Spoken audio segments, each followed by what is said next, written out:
আমরা 5ই আগস্ট সকাল 6টা থেকে আমরা এখানে দক্ষিণ গেট দিয়ে ঢোকার চেষ্টা করি, যেটা চাঙ্গারপুল মুক্তা বলে। এখানে তৎক্ষণিক দুটো ছেলে ওইখানে আহত হয়, মারা যায়। তারপর আমরা ওদেরকে ঢাকা মেডিকেল ঢোকানোর পরে আমরা আবার চেষ্টা করি এখানে আসার জন্য, কিন্তু আমরা পারিনি। প্রচুর গোলাগুলি হয় এই মুক্তার মধ্যে।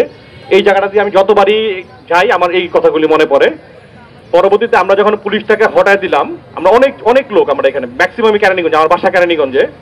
তো আমরা এখানে ঢোকার পরে আমরা যখন আরেকটু সামনে যাই, তৎক্ষণিক আমাকে শুট আউট করে এখানে একটা ছেলে এখানে মারা যায়, এবং আমাদের শরীরে অনেকগুলি গুলি লাগে, আমার মাথার মধ্যে অনেক গুলি লাগে, এখনো অনেক গুলি আছে। কিছু অপারেশন হয়েছে। এই বৈষম্যবিরোধী ছাত্র আন্দোলনের অনেক যারা নেতাকর্মী আছেন তারা আমাদের সহযোগিতা করেছেন। পরবর্তীতে আমরা ঢাকা মেডিকেল চিকিৎসা নিয়েছি, তারপরে আমরা সিএমএইচে গেছিলাম, এখানে আমাদের ভালো ডাক্তার দেখাইছে। তো সর্বোপরি আমরা যারা এই আন্দোলনের সাথে জড়িত ছিলাম, আমরা কিন্তু নিজের তাকে দিয়ে আসছি। আমরা কি চাই? আমরা চাই দেশটা সুন্দর করতে। এই সুন্দর করার দেশটা সুন্দর করার যা করার প্রয়োজন আমরা তাই করব। এই অন্তর্বর্তী সরকারের কাছে আমাদের অনেক দাবি, কিন্তু আমরা এখানে সব দাবিতে যেতে চাই না।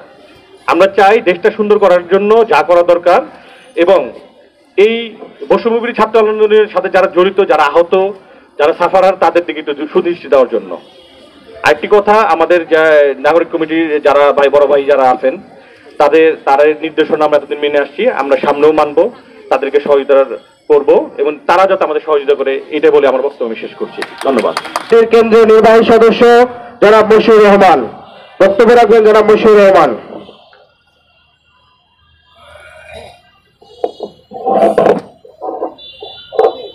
সংগ্রামী সাথী বন্ধুগণ, বিপ্লবে বিদ্রোহে কাটুক অমানিসা।